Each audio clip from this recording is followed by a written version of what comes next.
women have done enough. They had the periods. They took the contraceptives. They tolerated the pregnancy.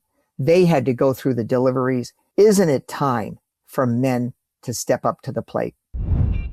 Welcome to the Business for Good podcast, where we spotlight people making money by solving some of the world's most pressing problems. I'm your host, Paul Shapiro, author of a nationally best-selling book on food sustainability and CEO of a company in the same space. On this show, I speak with founders, investors, and thought leaders who prove that doing good and doing well can go hand in hand. The biggest challenges facing humanity are solvable and are often profitable too. My hope is that this podcast informs, inspires, and maybe even helps propel you to build a business that makes the world a better place. I'm glad you're here. Greetings, friend, and welcome to episode 185 of the Business for Good podcast. As a reminder, this podcast is now both an audio and a video podcast, so you can keep enjoying it as you always have. But if you want to watch it, just go to YouTube, search for Business for Good podcast, subscribe, and enjoy. Now, speaking of enjoyment on YouTube, there is a great documentary available for free on YouTube about our guest on this very episode. The doc about this doc is called The Vasectomist, and it chronicles Dr. Doug Stein's trip to places like the Philippines and Haiti, where he takes out billboards advertising for free vasectomies that he performs himself. When I watched this inspirational documentary, I knew I had to get Dr. Stein on this show, as he has made it his whole business to ease the pressure humanity is placing on the planet by helping people better control their reproductive destinies and have smaller families. Some of you may remember our past episode with Dr. Esquar Garin, a very famous one because the doctor became famous himself for vasectomizing himself. Yes, you heard that right. He vasectomized himself.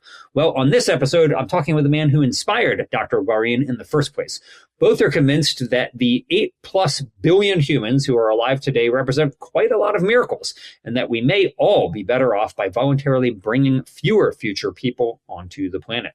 That raises a lot of questions, including, what if one of the most effective ways to improve women's autonomy is and reducing unintended pregnancies and easing pressure on the planet didn't require a new technology or venture capital or government mandates, but simply more men stepping up to get vasectomized? To answer that and more, this episode's guest again is Dr. Doug Stein, better known as the Vasectomist, dubbed many names in the press, including the Big Daddy of vasectomies and sometimes the Vasectomy King. Dr. Stein is a Florida physician who made an unusual career choice. Instead of practicing broadly, he focuses almost exclusively on vasectomies, and so far he has performed over 45,000 of them. But this conversation goes far beyond his medical practice. As mentioned, Dr. Stein has taken his work around the world, providing free vasectomies from the Philippines and Haiti to Kenya and beyond, sometimes even offering financial compensation to men in low-income countries to offset lost wages and travel costs associated with getting the vasectomy that day. That approach has sparked obviously praise and criticism and controversy, and ample resistance from religiously conservative authorities in those countries. I'll let Dr. Stein make the case for himself. Enjoy this conversation with the man they call the Big Daddy of vasectomies, the vasectomist himself, Dr. Doug Stein. Dr. Stein, welcome to the Business for Good podcast. Thank you, Paul. Hey, really great to be with you. Let me ask you straight out. How did you become the vasectomist? There's a lot of people who are doctors, even urologists, who do maybe a lot of vasectomies, but you've done over 45,000 vasectomies and only do vasectomies. So what happened? What happened to you? I became a surgeon because probably my father said, using your hands is a nice thing to do. All surgeons start out in general surgery. And I did that from 78 until 83. And during that time, in 1979, Life on Earth came out. And that was David Attenborough's groundbreaking documentary about the beauty of the planet. And I guess that was the start of my indoctrination. Anyway, I finished residency and I started doing just a general urology practice from 83 until 90. And then in 90, I saw a little ad in a throwaway magazine about no scalpel vasectomy. Now, I had been doing traditional vasectomies where you make a little incision on either side and lift the vas out and divide the vas. But no scalpel? What are these people talking about? So I called, and it was the Rockefeller Institute in New York, and coupled with the Association for Voluntary Surgical Contraception. And I said, wow, how can I learn how to do this? And the lady, very nice lady at the Rockefeller Institute, said, well, we'll train you. I said, well, okay, so when do I come? She said, oh no, we'll send a doctor down to you. So they sent Philip Lee down to Florida, and he showed me a technique of performing vasectomies that was much simpler in terms of the number of instruments that you had to use. Single, very small opening in the middle. And I said, wow, this is a really nice development. So I started using that technique during the 90s in my office. It just so happens that the no scalpel vasectomy involves few simple instruments that could all be nicely packaged. I was kind of a workaholic, actually, and my staff wouldn't come in on Saturdays. So I called the local Planned Parenthood and asked them if I could do vasectomies in their office on Saturdays, and they said, sure. Then one county told the other county, and then the other county said, can you do them for us? And that county told the other county. So pretty soon, I'm starting to do vasectomies at a number of counties and at a number of Planned Parenthood. And I was getting so much into this that it was really very rewarding. In fact, I think it was very rewarding to treat kidney stones and take care of prostate cancer and fix leaky ladies and help guys who couldn't pee well. But you were only caring for one person, maybe one family at a time. But when you were doing a vasectomy, by now, by the way, it's the late 90s, David Attenborough has come out with The Living Planet in 84, Private Life of Plants in 95. I'm watching all these things. This is my favorite thing to watch, and it's sort of feeding into me now that we've got this beautiful planet, but we're kind of screwing it up because there's too many of us. And in 2000, the population hit 6 billion. I sort of figured, wow, 6 billion's enough. So by this time, I had also learned that I could do vasectomies at private offices in distant counties. And so in 2000, I stopped seeing new general urology patients. It just so happened that I didn't have to take ER call either because I was grandfathered in. I had been on staff for 15 years and I got out of that. So it was a wonderful arrangement. So I just started traveling all over Florida. By the 2000s, I was heavily invested in, up to 21 locations in Florida by 2010. Doctor, is there anyone on earth you think who has performed the number of vasectomies that you have or anywhere near it? Ron Weiss in Ottawa, he's now deceased. But Canada is very different from the United States in terms of when you want a vasectomy in Canada, you don't have to reach into your pocket. You've already paid for it through your taxes. So when the time comes, it's very heavily utilized in Canada, quite well utilized in New Zealand. It's paid for by the NHS in England. So again, your question was more, Ron Weiss did 65,000. One of my heroes, Ramchandra Kaza in Delhi, is known as the father of vasectomy in India, spoke all 7 Indian languages, traveled throughout the country. He says he might have done 100,000, but that might be, again, within this traveling and teaching arrangement. Are you like LeBron James, like trying to go for the highest score on your? No. I have an associate now who handles the bulk of the vasectomies. So I tapered back probably in 18, 19, and now I'm focused more on international work, vasectomy training, and the administration of the practice. I want to get into that international work. I was going to ask you, is there like a Guinness Book of World Records for who's done the most vasectomies? But sadly, it would not be you. But let me ask you, before we get into this international work, you mentioned David Attenborough. You mentioned 25 years ago when the population was at 6 billion, you thought, maybe more would not be merrier. Now we're at 8.2 billion. How much of your motivation is based on your concern about total population of Homo sapiens versus, let's say, other factors like wanting to give men more control over their reproductive destiny, maybe taking some of the burden off of women? You noted Canada, which is an anomaly here in that, globally, the rate of tubal ligations to vasectomies is like 10 to 1. In Canada, it's quite different. But in most of the world, including the US, there are way more tubal ligations, which is a far more complex surgery than a vasectomy, obviously. And yet still, women are the ones who are getting these types of sterilizations done. So how much of your motivation, doctor, is environmental or something else aside from that? I'll comment first on a lot of tubal ligations. Women are very become very comfortable with having their most private parts examined. They start with pap smears or exams when they're, late teens, early 20s. They become pregnant. They get examined every month. They have a baby. They're getting examined every 15 minutes to see how the pregnancy is progressing. There's a shift change. So now another complete stranger comes in and examines their most personal parts. Then they go for all sorts. So women become comfortable with their gynecologists. Women become comfortable. Well, I shouldn't use the word comfortable. They become resigned to the fact that they are examined periodically. Men aren't like that. I think even me, I may have had a hernia exam when I was in high school.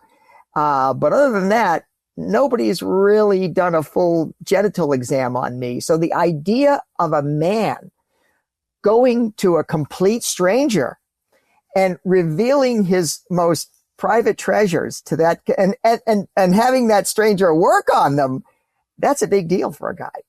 And I appreciate that. But a woman, that gynecologist is her friend. He or she has already delivered the babies. There's a trust established there. The gynecologist says, well, is it time for a tubal? She says, sure, I'll be happy to do that. You see what I mean? Is it time, or does your husband want to have a vasectomy? I can refer him to a stranger.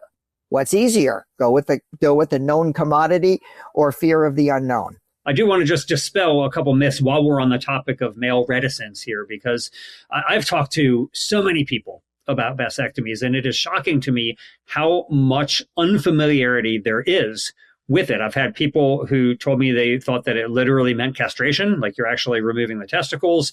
I've had people who thought that it meant that when you ejaculate, nothing will come out. I've had people think that it's going to affect their testosterone or their erections. Like, none of that is true, as you know. These are all myths. But I do think that in addition to what you're saying, there's just a lot of lack of familiarity about what a vasectomy actually is. Just snipping of the vas deferens, you still ejaculate. There's no effect on any other component here. And I think that's part of it, to be honest with you. I agree. But that's our job to keep with the education. I often tell trainees that about half of their job is going to be vasectomy. The other half of the job is going to be education and promotion of the service that they provide. So if they don't have a good website that has a nice page that explains vasectomy, if they don't have a nice brochure that they can leave a stack in the barber's office or in the driver, or they can't leave it in a public office, but sometimes the barbers will put up a stack of your brochures, or if you don't have a billboard out there that says easy vasectomy, at least a billboard. And that's what started the fascination for my billboards, is really what started the movie, the documentary film called The Vasectomist. And that's sort of the underlying theme, that outdoor promotion of it. But let me go back to your first question. What motivated me? I think there are I think there are basically three motivating factors that I have seen among providers of vasectomy. And particularly one provider, Doug Stein. What is Doug Stein's main motivation? Environmental. Okay. Yeah. And so your concern is 8.2 billion miracles is a lot of miracles. And we are scheduled to be at about 10 billion miracles by the year 2050, presuming nothing catastrophic occurs between now and then. And if we can voluntarily help to reduce fertility, then that would help to ameliorate some of the pressures that we're putting on the planet and the rest of the species. Am I accurately assessing your point of view? Okay. Yes, and we think that about half of the pregnancies are unintended. In America or around the world, or half of? In America, according to the Alan Guttmacher Institute, but certainly around the world from what I've seen. In other words, you have your two. I consider an unintended pregnancy anything that happens after, if somebody touched you with a wand and rendered you infertile, you wouldn't mind. In other words, you have your two. You're perfectly happy with your two. And if someone touched you with the wand of infertility and rendered you infertile, you wouldn't mind. That is what I mean by unintended. Anything that happens after that, whether you're not pulling out on time or that's the case or a condom fails or whatever it is, that's an unintended pregnancy in my book. And do you have your two? Do you have kids? I do. I have two. Yeah. And Okay. I had my vasectomy when I wanted to be sure that I wanted to be sure that my daughter was, strong and healthy. So I had my vasectomy a year or two after she was Okay. born, but was really careful during that 1 or 2 years. I And didn't want a third.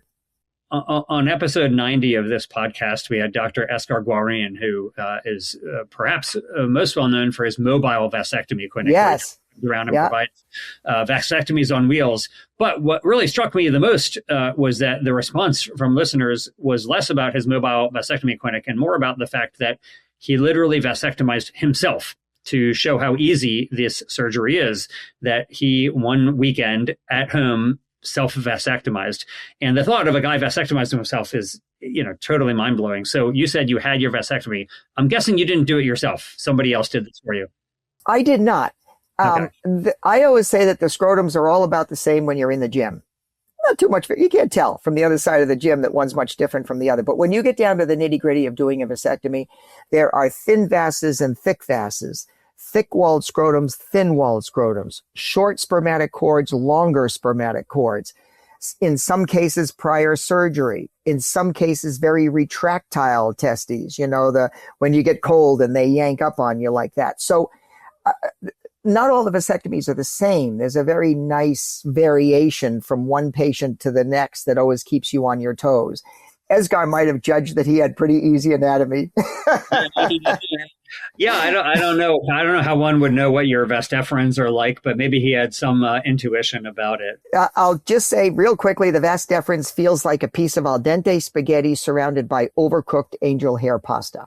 It's basically a tube that's a little stiffer and a little thicker than everything else around it. And your job is to be able to pick that out. And there's a lot of olive oil all over all that pasta. So it's trying to slip out of your fingers. But your job is to be able to lift that up, isolate it from the angel hair pasta, bring it up to the surface, and then anesthetize it and deliver it through the skin. So there is a variation from one person to the next in the level of difficulty of doing vasectomies. But, I had done 7 on the day that I had my vasectomy done. And I really actually kind of it's almost like I was ready to lay back and let someone work on me instead of me always working on someone else. All right.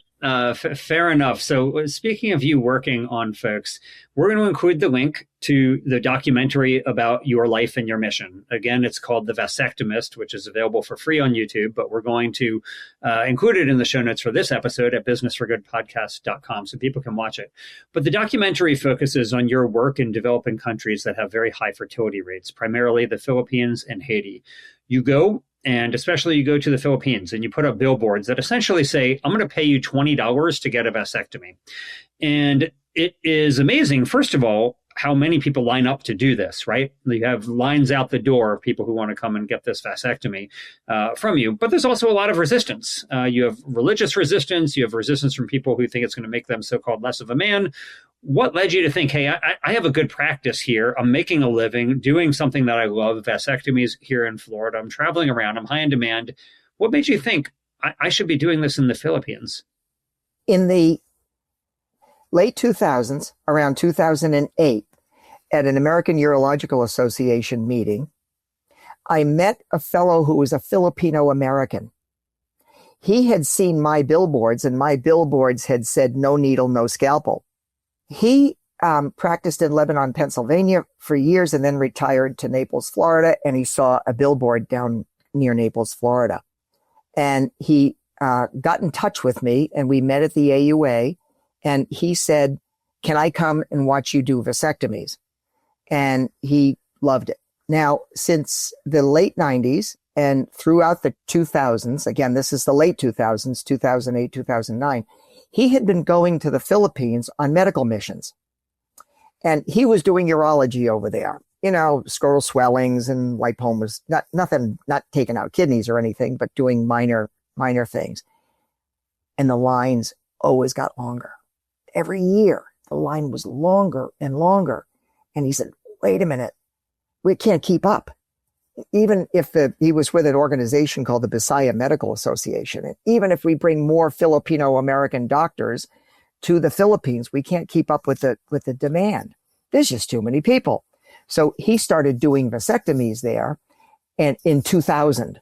And he formed a group in 2002, incorporated in Pennsylvania, called No Scalpel Vasectomy International. I'm even wearing the shirt for that. And he went to the Philippines during the 2000s, met me in the late 2000s with this no scalpel business.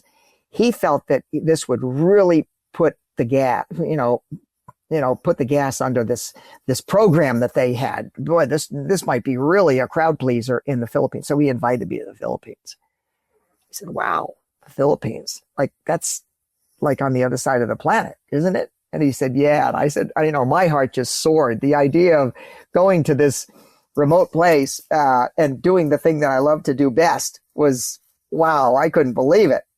So we went to the Philippines in February of 2010. That was the start of me doing this. And that was the year of the hurricane in Haiti.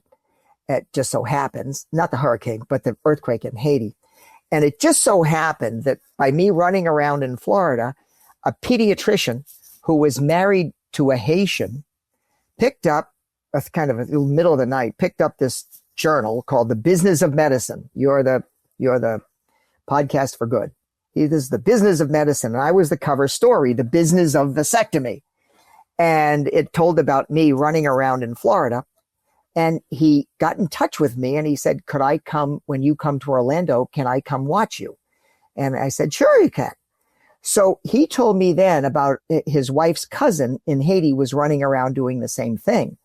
So I said, well, have your cousin come on up, your wife's cousin come on up, and he can run around Florida with me, and maybe we can orient that toward Haiti. And sure enough, that developed the Haiti program. A lot of things happened in 2010. At the same time, later in 2010, I got an email from a doctor in Nairobi, Kisumu, Kenya, actually, who said that his wife was at her wit's end. She couldn't take any other forms of contraception. They had their 2 sons. He tried to get a vasectomy. It was so hard to find a provider in Kenya. And finally he did. And it was like, wow, this was great. We need more people doing this. So somehow he found me. And although he had never been out of Kenya, Uganda, and South Sudan in his whole life, he was motivated enough to take flights to London, Detroit, and down to Florida. And I wasn't going to pay his way. I said, but Charles, if you can get over here, you can put your wallet away when you get here. I will teach you everything I know about vasectomy. You can stay at our home. And then after he trained with me, he invited us to go to Kenya.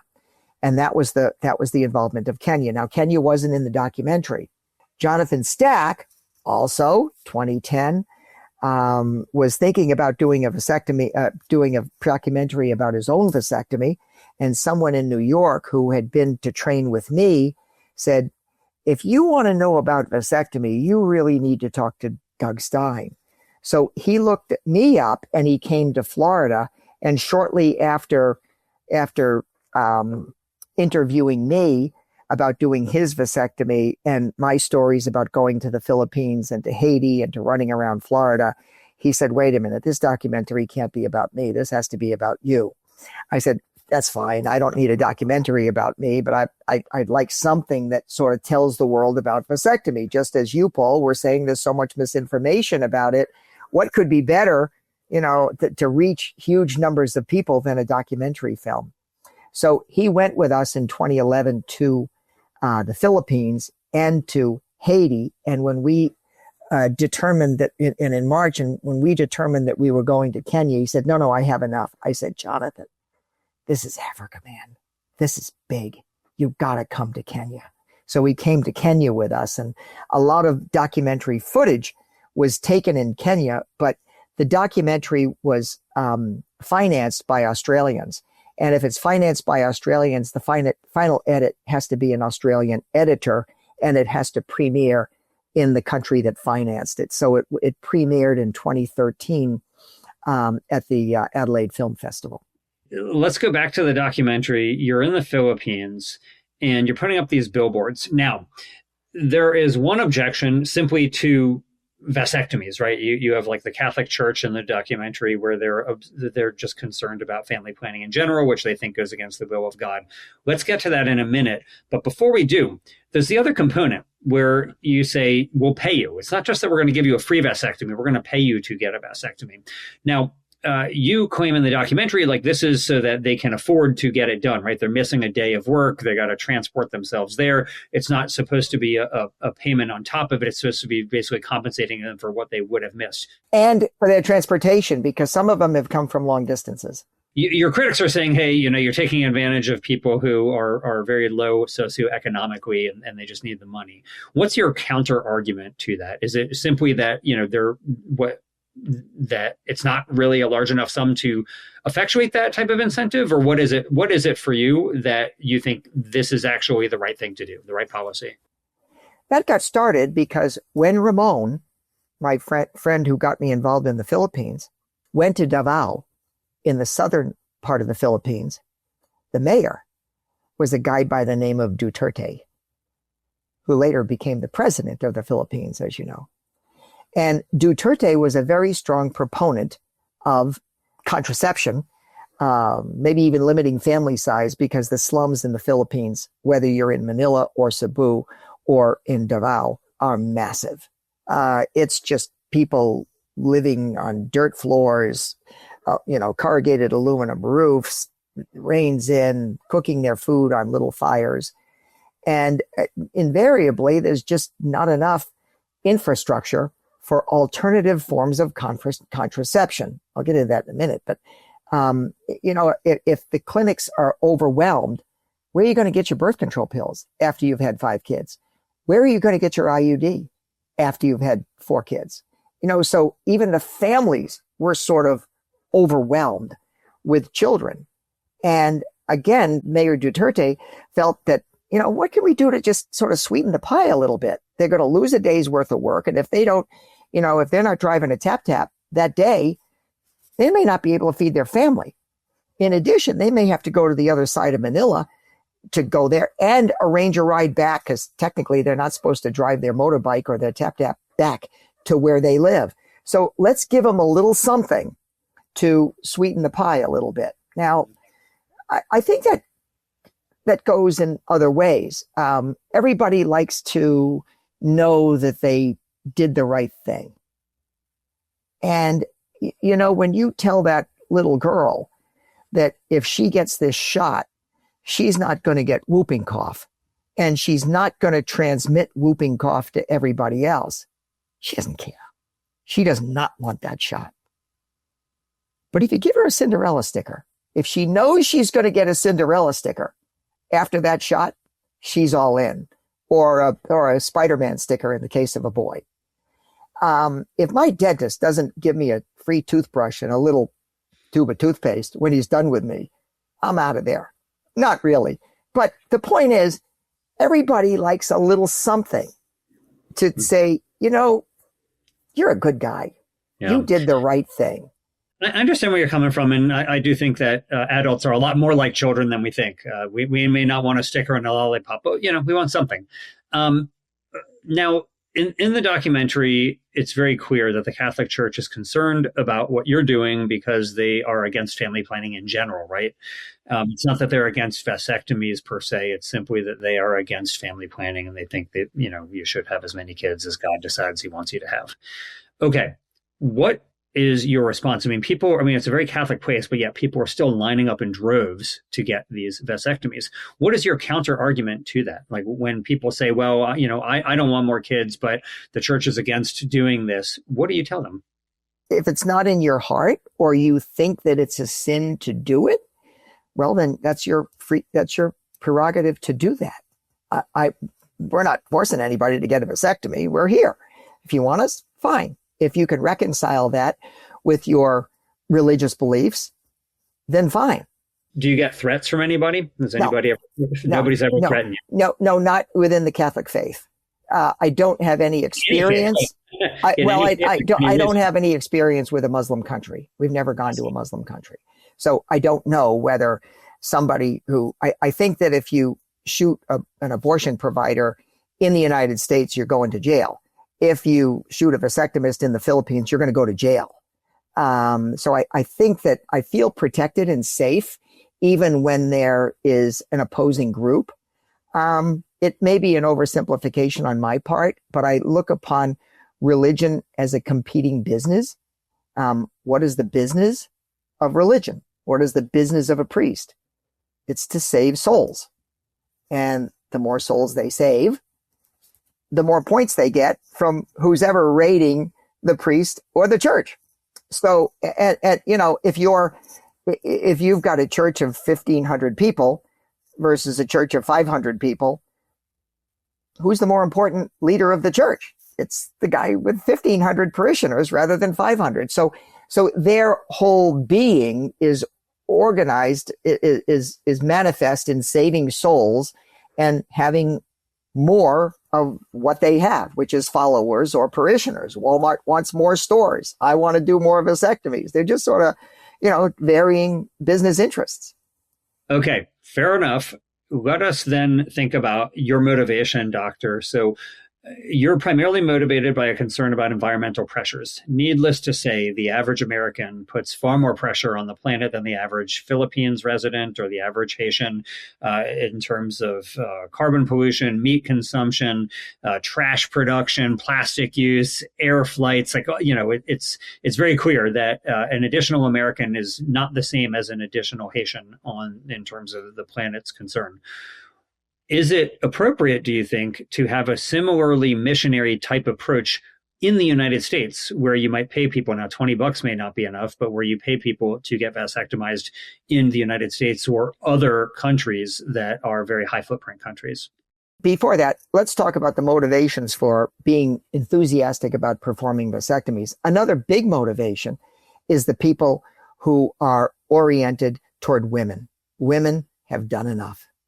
They had the periods, they took the contraceptives, they tolerated the pregnancy, they had to go through the deliveries. Isn't it time for men to step up to the plate? And what we're really talking about is that interval between children and menopause. You're 35, you've had 4 kids, you're totally fulfilled. Now, what are you going to do for that 15 years between children and menopause? Take birth control pills until menopause? You have an IUD until menopause? I don't know. You can do it. You can do those if you want, but vasectomy is so easy. It's so dependable. It's so, do it once and you're done. Should somebody be offering vasectomies in the US, that you get paid to get them, right? Just like in the Philippines or other countries where you're offering people, let's say $20, should there be somebody in the US who is offering, or even some charity, maybe World Vasectomy Day, that is offering some higher amount to say, we will vasectomize you for free and give you this incentive? Where are you going to get the money to pay the providers? Well, I don't know. Where do you get the money for the Philippines? Where does all those $20 at a time come from? The doctors who have gone to the Philippines with me, traditionally on missions, pay. I don't know what we were charging, $1,000 or $2,000 to help pay the staff who works for us and to provide for those payments to patients and payments to facilitators. The countries vary a little bit from setup to setup. I'll give you an example.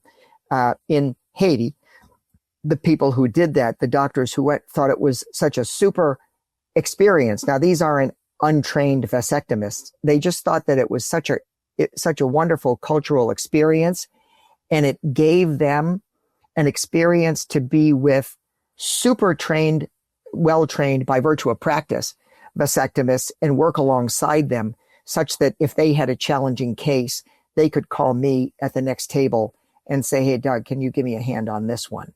That to them was worth what they paid to do it. That's where we got those $20. Yeah, imagine a circumstance where, let's say, there was either a climate foundation or a wealthy philanthropist who said, hey, Doug, I'm willing to donate $5 million a year to this effort. And you can use it for whatever you want. Would you use some of it to do incentivized vasectomies in the US or some other low fertility country that is high impact on the environment? I don't know if we would get to the point of paying patients. Back in 2001, maybe 2002, I thought of that very same thing. In fact, I established a nonprofit called the Vasectomy Support Foundation, which would pay doctors to do vasectomies on men whose counties were either didn't offer coverage through Title X funds or they had run out of Title X funds.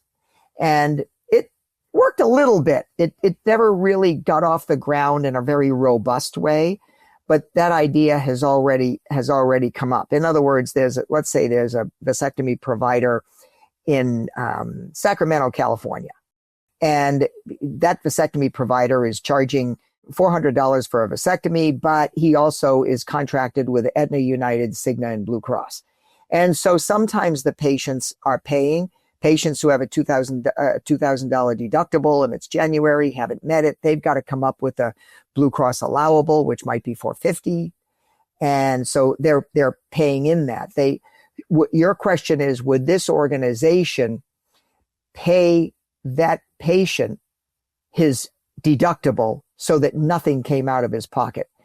That could happen, but it could be logistically complex. And in the United States, if you have to put up some money for a vasectomy, you might still be able to feed your family that night.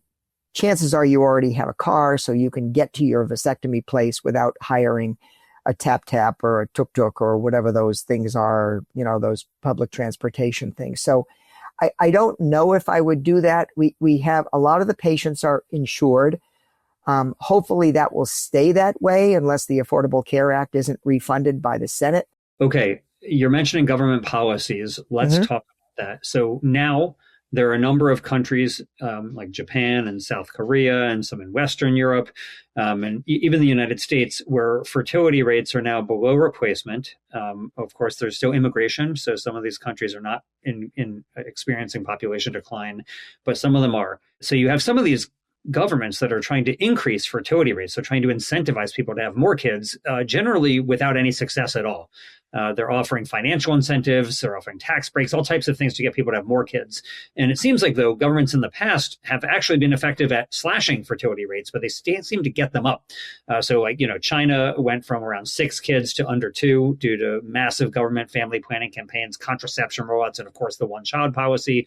India, Iran, Bangladesh, South Korea, all of these were once in the not too distant past pretty high fertility, where women were having 6, 7 kids, and now they're generally at or below replacement.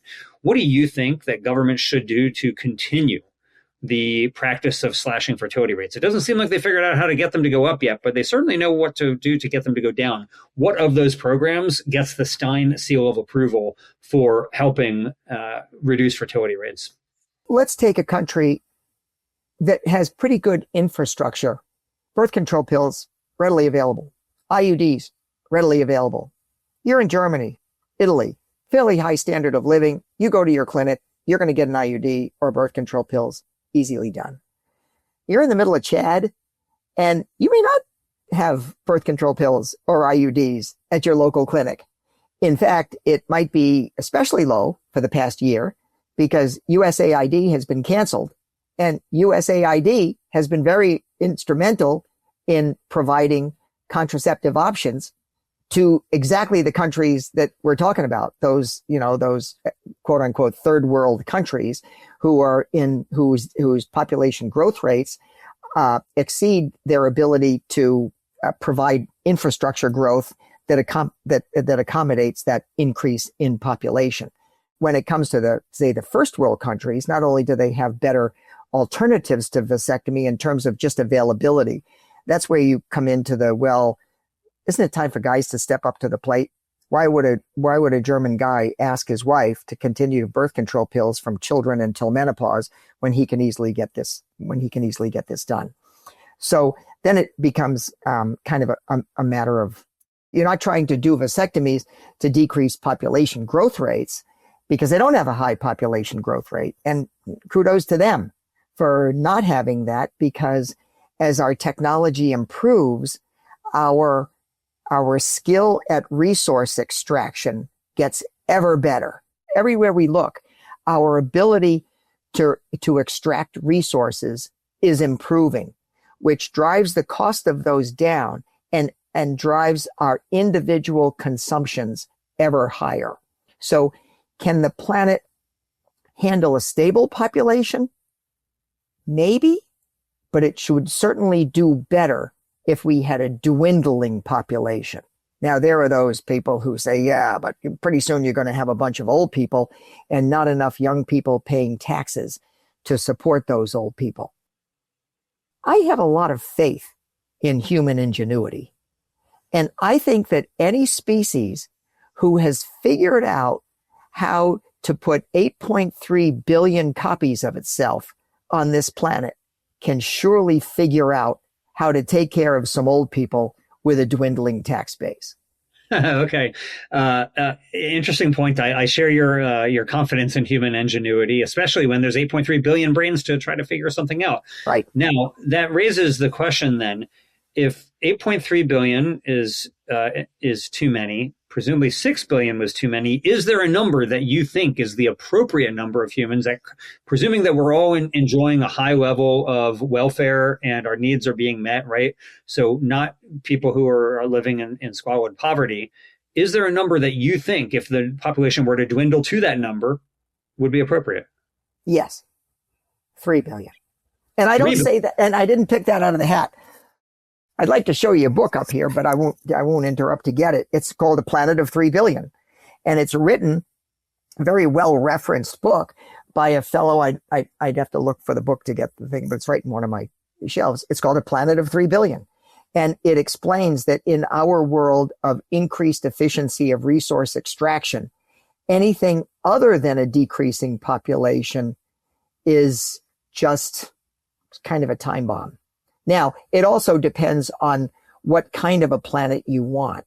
If you feel that you're enriched by biodiversity, then you'd like a biodiverse planet. And, is having 1,000 elephants still in zoos still enough?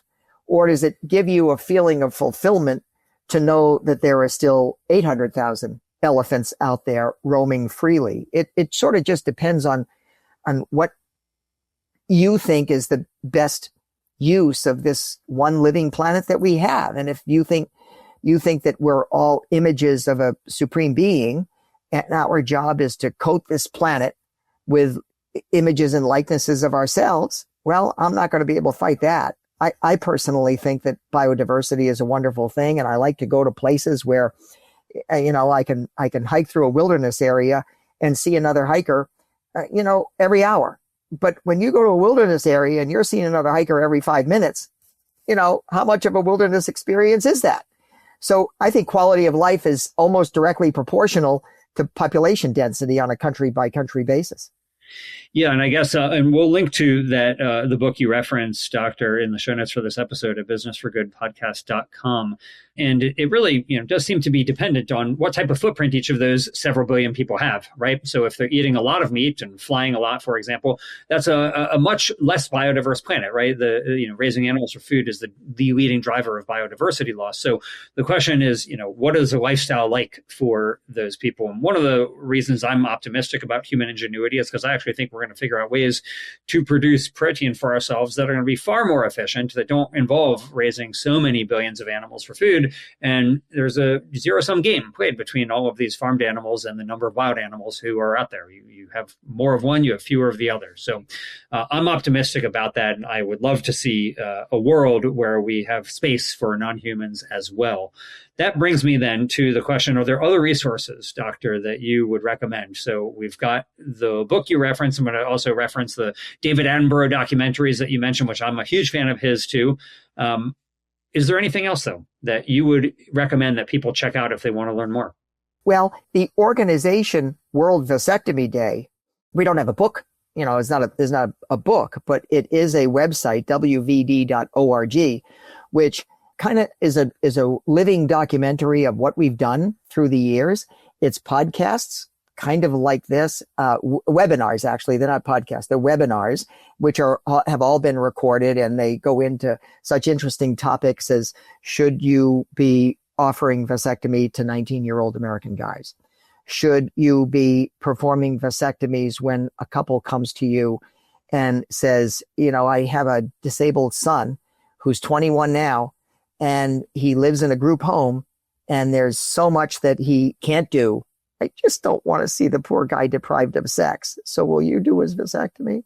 That kind of thing. These very complex issues that encompass family planning are sort of addressed. So for resources, I would most highly recommend the World Vasectomy Day website and some of the webinars that have been recorded on there, and they will reference getting involved, donating to World Vasectomy Day, where we're going. This past year, we were in Argentina. The year before that, we were in Zambia. Every year there is a celebration of men who have chosen to go the vasectomy route, and a celebration of the doctors who provide that service. Great. Well, we'll certainly link to wvd.org so people can check it out. I will say I am a personal donor to the organization, so I'm grateful for the Thank you. The work of it. I will note, I know a lot of guys who share your motivation in terms of the environment and animal welfare, who have been vasectomized since they were very young, maybe not 19, but certainly in their 20s.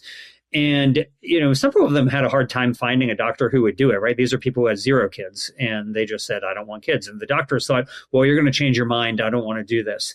And I always thought it seemed so paternalistic to tell an adult what they can and cannot do with their own body. And I always thought, like, if this kid, let's say the 19-year-old goes to a tattoo shop and says, oh, I want to get a tattoo on my back or on my face, you might think, oh, well, that's a bad idea. You're going to regret it. But nobody thinks that should be illegal to do, right? Nobody thinks that they shouldn't be able to do it. The tattoo got to be 18 in Florida. 18 in Florida. The tattoo shop isn't going to turn them away, right? That tattoo artist is not going to say, no, I'm not going to perform a tattoo for you. And I just think, people should be able to do with their own bodies what they like. So anyway, it's an interesting thought. I find that far less ethically complex than some other people might, though. Now, finally, is there anything that you wish existed, either a company or a business idea or some mission somewhere or a government policy that you think would be conducive to advancing the goals that you have devoted your life to? Oh, a government policy. Absolutely. Well, in the United States, we do have Title X, which is a wonderful thing, but I can only speak for the state of Florida. Title X is, as I said, is a program established in 1970. It's under the Health and Human Services, the Office of Population Affairs, and money is dispersed. It's about $285 million per year, about less than $1 per American, to the biggest 50 Title X providers, which are the health departments of the 50 states, and then there are another 35 independent providers. But the money goes to Florida. And then the Florida Department of Health disperses it to our 67 counties, but the counties have a lot of autonomy. I mean, some counties just don't promote it, and they'll contract for 1 vasectomy per year, and none of the Title X funds are used to promote vasectomy. Some of the WIC and Healthy Start funds are used. You might see billboards about Women, Infants, and Children's program or Healthy Start programs. You're in California, which is a very nice state in terms of providing community services like family planning, et cetera. But in Florida, it's not quite as nice as it is in some of the more community-oriented states. So I would say that promotion of the funds that we already have available would be nice. Change of the policy. Why don't doctors do Title X? These are patients who, by definition, are low income and have no insurance. What if you have a complication? It's always surprising to me that you have many very wealthy nonprofit organizations that are devoted to advancing climate solutions and solving environmental challenges, and virtually none of them even talk about this issue, let alone put funds toward lobbyists to try to promote the type of policies that you're referring to. And it's always very shocking to me. It's very shocking to me. I just cannot fathom why the environmental groups are not even recommending this as an idea, let alone putting their own largesse behind it. That's a topic for a different episode, perhaps. But for now, Dr. Stein, I want to say thanks for your important work. I appreciate it. Check out the Vasectomist on YouTube. We'll link to it again at the show notes for this episode. And we will hope that maybe one day you'll get above Dr. Weiss in terms of the number of vasectomies that you have done. We'll see. But I would like to say I talked to the guy who's done more vasectomies than anybody else. That's very nice of you. Thank you. Thanks for listening to the Business for Good podcast. To explore more conversations like this one, visit businessforgoodpodcast.com and be sure to subscribe so you don't miss future episodes with founders, investors, thought leaders, and more, turning global problems into powerful opportunities. And if this episode resonated with you, please share it with your network. You never know who you might inspire to be in the business of doing good.